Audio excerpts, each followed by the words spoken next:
Good morning! Happy weekend kada kayo am amin. Tatay rugi tayo ti adal tayo J 2 Timothy chapter 3. Excited ta. Pagsawan tayo ti prophecy, hypocrisy, gullible women, magicians. Ito ti topic tayo ta. Before I get too excited, I'd pray tayo pa. Then we'll read our text, okay? Heavenly Father, we thank you for this time that you have given to us to study your word, Lord. We pray that your word will enlighten us, encourage us, and empower us to do your will. In Jesus' name we pray. Amen. Dito text tayo from 2 Timothy chapter 3, verse 1 to 9.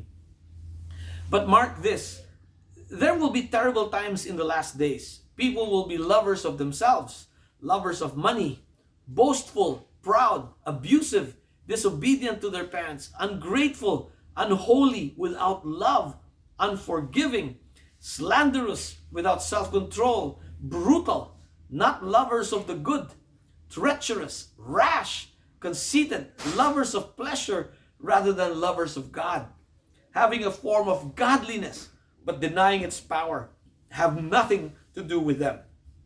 They are the kind who worm their way into our homes and gain control over weak-willed women who are loaded down with sins and are swayed by all kinds of evil desires, always learning but never able to acknowledge the truth. Just as Jannes and Jambres opposed Moses, so also these men oppose the truth. Men of depraved minds who, as far as faith is concerned, are rejected. But they will not get very far, because as in the case of those men, their folly will be clear to everyone. Amo yun, basak nito nga verses. Amukmat nga yung surat ni Paul dito describing his society 2,000 years ago. No? Yung kaslamat nga in surat na dito mo tibiyag mitata. Di ba? Kasi mo timang mangyari tilubong titata. And amo yun, I believe it's an evidence. It's very clear to me that we are really living in the last days. As idigan nga subli ni Apo Jesus. You know that the last days is between when Jesus was born and when Jesus comes back. Nayanak ni Jesus, He was raised, He taught, He preached, He healed. Okay? They crucified Him, they killed Him, God raised Him, and now He is seated at the right hand of God, interceding for us. May salaangan, timpasapal lang ni Jesus Christ. Agsubli. Di pinagsubli ni Apo Diyos, exciting. Amo yun ba? Paproduct ni Bigat. Today, we are one day closer to the return of our Lord Jesus Christ than we were idikalman. And to me, that's exciting. Apa yung exciting? Well, because nung subli ni Jesus Christ, I want to tidakas tilubungan. Okay? Number 2, makita niya po Diyos face to face for who He really is. And number 3, I receive the inheritance. Di mana, nga inkari niya po Diyos para kanya. I don't know if that's not exciting for you, but that's very exciting for me. Problema, before J's second coming comes, kuna ni Paul, we are living in terrible times. Dito mga translation, dangerous or peligro or perilous times, okay? And hanga bubas-basit di peligro, dumakdakkel ti peligro because there is an increase in wickedness. Okay? Kuna ni Apo Jesus, it's in Matthew chapter 24:11. And many false prophets will appear and deceive many people because of the increase of wickedness. The love of most will grow cold. Okay? Gamin, bimbabati love of God and love of others. Okay? Adati increase in wickedness. Okay? Dito ti aramid iti basol. Okay? No limambiis iti ayat tayo ti Diyos and others. Ngumatumot iti love tayo for self. Nung ngumatumot iti love tayo for self, ngumatumot iti wickedness or basol. Kasi nga, no, ti love tayo kina po Diyos na nga to, ti love tayo ti bagi tayo bumaba, nababamat iti basol.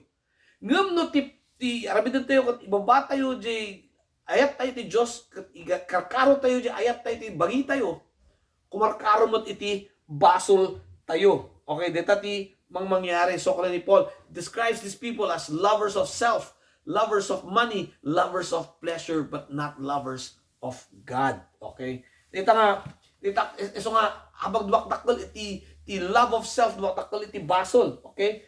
And that makes our lives, our days more evil, more terrible, more perilous. Okay? And dakas na dito okay? Dagito yung tao who lovers of themselves, lovers of money, lovers of pleasure, not lovers of God, adang iti maskarada.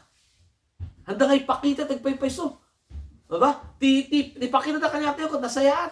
Nung madigayam di unag. Okay? Dakas gayam di unag. Malagip yung ba di word ginusar ni Apo Diyos? To describe these people, starts with an H and ends with a Y. Okay?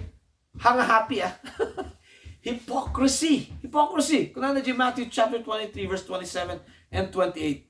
Woe to you, teachers of the law and Pharisees, you hypocrites! You are all whitewashed tombs, which look beautiful on the outside, but on the inside are full of dead men's bones and everything unclean. In the same way, on the outside you appear to people as righteous, but on the inside you are full of hypocrisy and wickedness. Amayo, the command para kanya tayo amin is very, very clear. Kunana di verse 5. Have nothing to do with them. Kayo masisigdagdag kita nga tao, dakas na kita. Okay? Amayo, nalakamot ng panunutan, nga manarigat nga ramidan. Api nga narigat. Gami nakamaskarada nga ron. Hantay mo't nga ron nga makita, doon yung tigpepeso nga panggapda. Tay duldulin na O, diba? Apay, umasitig di demonyo kanyayo. Hey! Hi! Demonyoak! Okay? Anak ka di nga nasayat ka tao, dakas ka talaga. Ti trabaho, imay kayo, ikanti sulisog. Tapos matempt kayo, basol kayo. Nung makabasol kayo, madayo kayo ti Diyos. O, tika mo, basol kayo, madayo kayo, madayo ti Diyos. Maybe someday, agkukuyog tayo to amin na, ni Jay Impierno. Ibaga pa ti demonyo data kanyayo. Siyempre, hana, ang arabi din yung demonyo data kanyayo. Okay? You know why ang arabi din yung demonyo data? Because he cannot. Haan nga mabalin, iti demonyo nga ibagalat amin katagpaypayso. Okay? Mabalin siguro ibagana half-truth or half-lie or white lie. Kagudwa lang. Or basit nga pepeso, basit nga lie. Ngaman nga kaya nga ibaga kanyayo di pepeso nga amin. He cannot because he is the father of lies. And dagito yung tao, kung na text tayo, they found their way into your homes, wormed their way, dahan-dahan, umasisigdagda kasta. Kat amuda iti target. Sino ti target? Dagiti nakapsut kay the weak. Kung na, okay? Nakabuya kayo, dagiti animal kingdom shows, dagiti kamkamatan, dagiti leon or tigre, dagiti animal nga mababasit ng misuda. Nya ti matiliuda. The weakest, the smallest, the slowest. Di ba? Di kita ti kaya da nga alaan, patayon, tapos kananda. Kasi tama ti demonyo. Di bibiro ka na, di weak, di nakapsot. Okay? Di text tayo, weak women, tinusar ni Paul. I believe it's weak men and women. Yan ti description ni Paul. Talo. They are burdened with sin. Kahit nasawan, basol da, basbasol da, or tinapalabas nga basol da nga, they are so guilty about. Okay? Number 2, women swayed by evil desires. Talaga nga kahit na naging evil, no? Women led astray by various passions, kana na ESV. And always learning but never able to acknowledge the truth. Kahit dapat nga masdig ti Diyos, kahit dapat nga makaawat, handa nga makaawat. Api nga ta. O, di ba? Api nga siya. So, kasano nga ag-transform tayo? Kasano nga ag-value tayo from being weak to being strong? Dua lang nga words. Confession and repentance. Kayo taray di pati nga pa kayo kumpisa. Hanga din ka confession. Biblical confession. And hanga kayo nga sign up Holy Week nga pandabot-boton di likod yung or yung magbagkat ti cross kung nagparparito mo kayo ito yung gano'n. Hanga di hanga klase natin. We're talking about biblical confession and biblical repentance.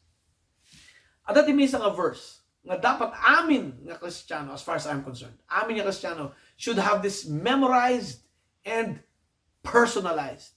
Okay? Memorized. 1 John 1:9. If we confess our sin, He is faithful and just to forgive us our sins and will cleanse us from all unrighteousness or purify us from all unrighteousness. How do you personalize that? If I confess my sin, He is faithful and just to forgive my sin and will cleanse me, purify me from all unrighteousness.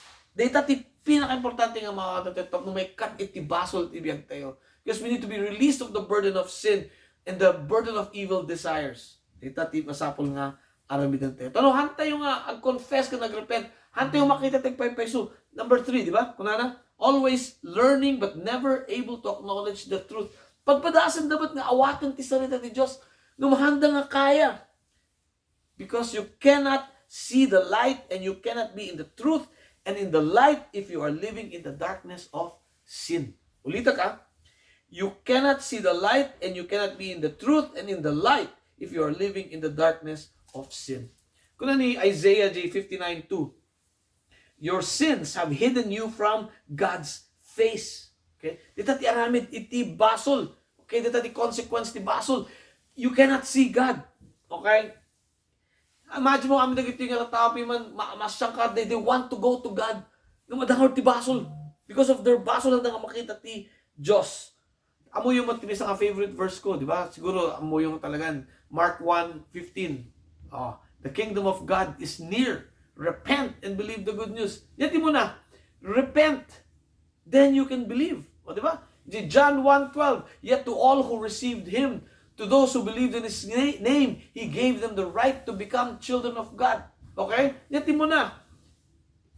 Receive first. Receive Him. Yati ka tas want to receive. Receive forgiveness. Nga mamo nga maawat ti forgiveness no ang nga sumuko. Sumuko ka pa ikini Apo Diyos. Awatom di forgiveness niya Apo Diyos. Okay? And then, you will become a child of God. No anak ka ti Diyos, very simple ti command kanya. Stop sinning. Ita. Have nothing to do with sin, have nothing to do with the false teachers. Ita.